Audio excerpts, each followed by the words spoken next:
Hi everyone and welcome to Autodesk PowerMill. So we have already started the module number 3, which is all about the 3D toolpaths and machining strategies. And what we have covered right now is the model area clearance and model rest area clearance.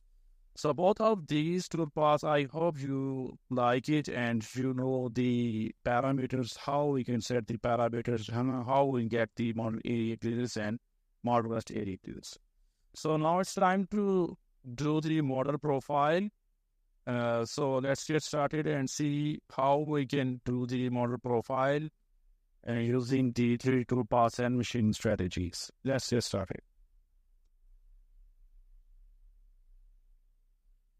So as you see on my screen, we have already do the previous one, which is the model area clearance and model rest area clearance. Now it's time to perform the model profile.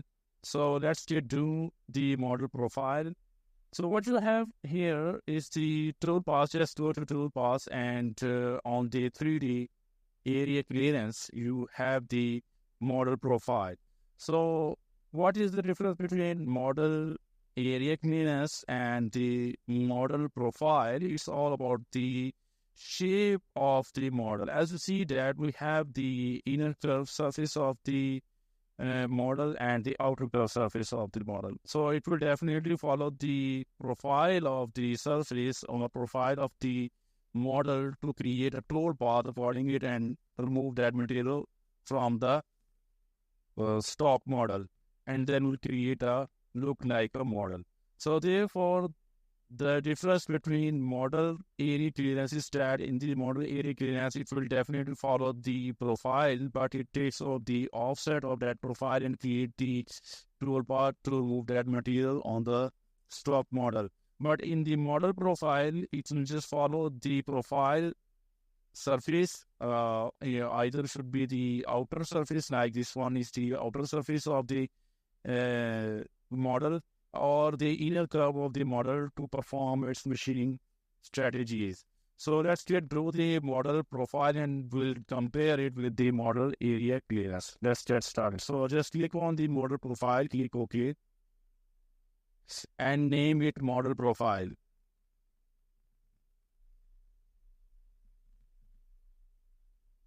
So what I'm going to do is I'm going to use a tool which is the same as 10 millimeter flat and min, which we have used in the previous toolbar. So today one more thing we are going to do is the limit. We'll do the limit function. So what is the limit? Limit is a boundary, or a limit is the thing which you have to define the cutting tool that area should be cut from the inside or outside. You have to define the boundary. Okay, so what you have seen on my screen is that I have selected this part and I say that the cutting tool will just follow this part or cut down the material inside of this profile. So I will define that limit, that according to this limit, the cutting tool path will perform its all operations within this part or in the outside of that part. So this is what we call the limit or the boundary function. So we have different boundary options over here. We have the boundary function using the block option. You can either create a rest boundary. You can also use the select surface, just what you see over here. I just selected the surface. And if you select the surface, the boundary will create it according to the selected surface. Or you can also, we have a lot of options over here that you can select the shallow boundary, sail out boundary, Boolean boundaries, stock model rest boundaries, contact points, convergent boundaries, and Boolean operation boundaries, or the user-defined boundaries. So the most commonly used is the selected boundaries or the user-defined boundaries. So I'm going to the user-defined boundary. Just click on user-defined boundary and say that the name of the boundary. So I will just write B1 for boundary 1. And we have certain options here that you can define the boundary by the name or the pattern if you have, or the toolpath you have set it. But right now, I'm going to select the composite curve to create a curve around that boundary, and then I will load that the cutting toolpath will follow that area. Okay. So let's say that I'm click on the curve modeling and create a sketch around that area. So using the composite curve, to create that area. So let's say that this is my curve, and follow the step to create that boundary. Okay, just click OK and click accept. Let's say that I'm going to offset this using this and say that offset of 10 millimeters upward direction. So I just create a 10 millimeter upward direction offset. Okay. And so we have created an offset of 10 millimeter from that boundary, and say that the cutting tool will do its all operation whether it is boundary or in outside boundary. Let's say click accept. Okay. So we have the functions that you have to define the limit. The cutting tool path will follow that area at the center of the boundary, or the trimming should be keep inside or outside. So I say that keep inside. This means that the cutting tool will be keep inside of that boundary and cut down that material. Or if you want to do the trimming on outside, then the cutting tool path will be work outside of this boundary. It will not remove that material in the inside. So let's do the model profile. So we have defined the trimming inside.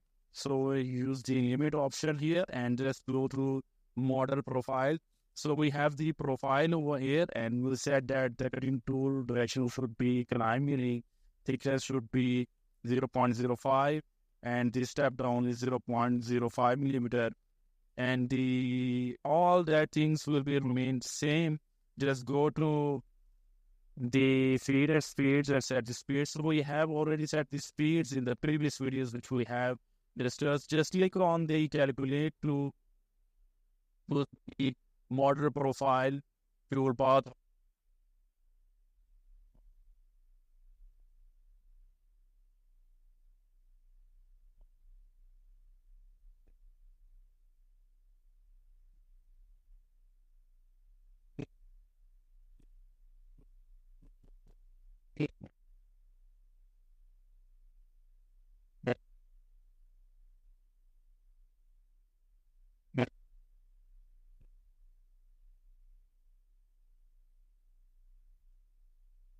See the results.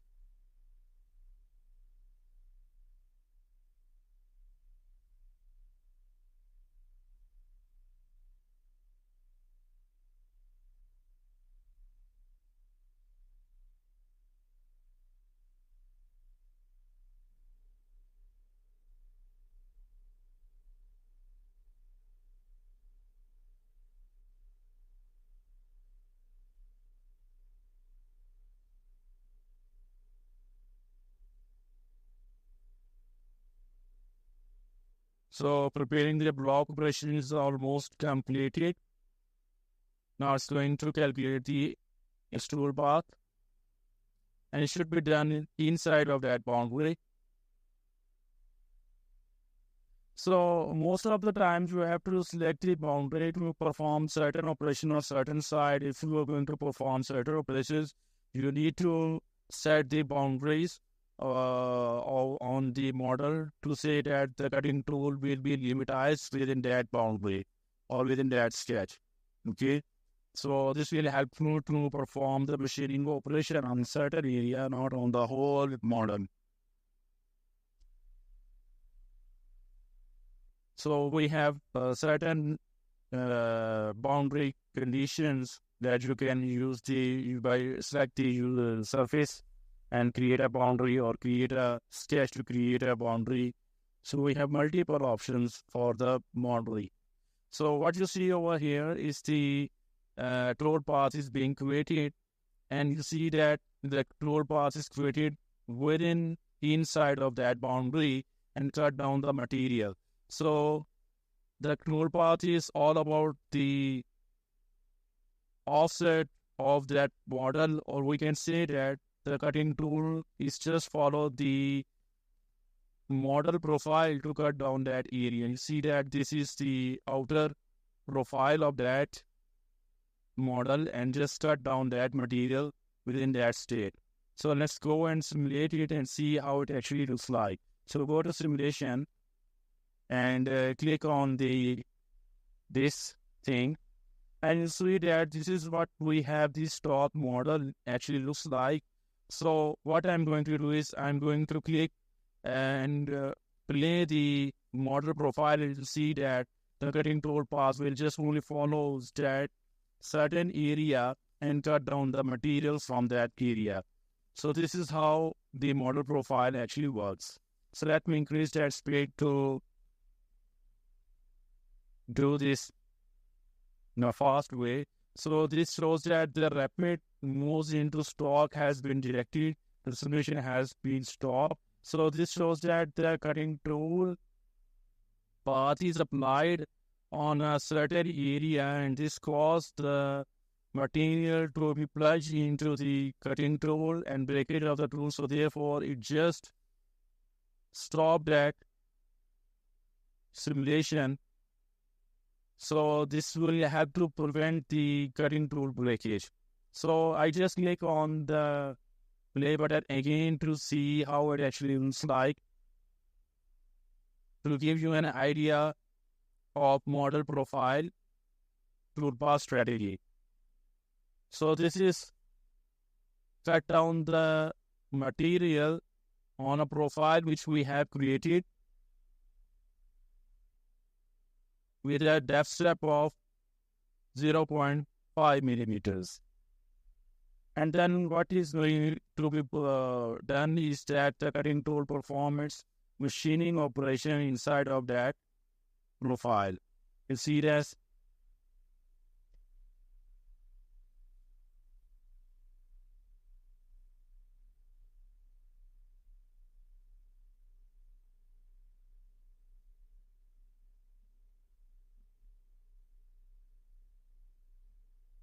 So you see this, how the model is being generated using the model profile strategy.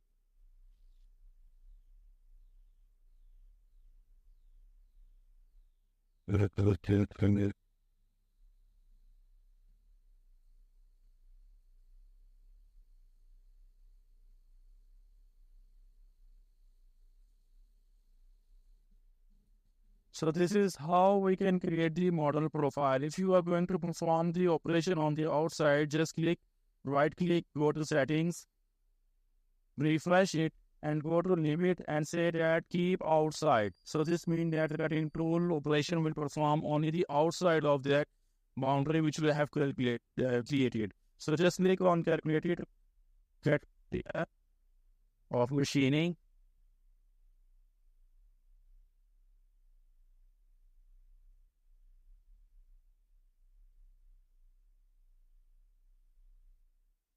And it will just follow the profile of that model. So it's just going to preparing the blocks. So because all these strategies which we are going to perform right now are the roughing strategies, not the finishing strategies. So in these all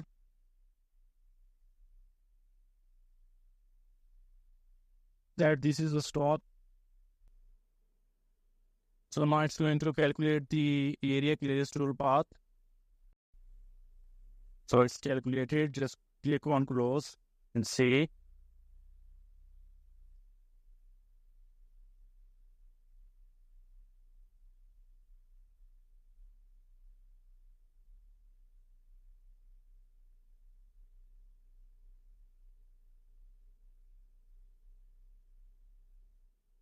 So the tool path is being created outside of that boundary and will not be able to cut down that area, okay?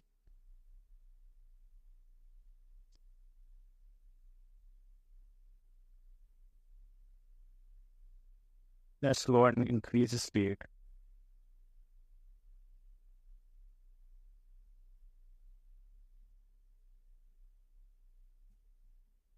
So it says that the cutting tool is splines. So just click play again to do this.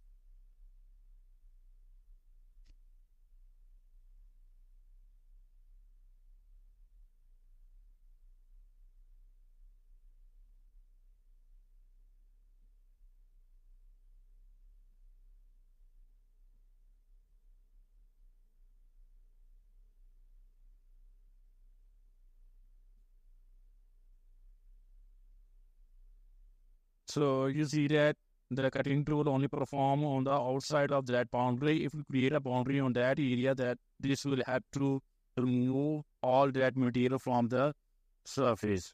Okay, so this is the model profile. Hope you like it. And that's it for the model profile. Thank you very much.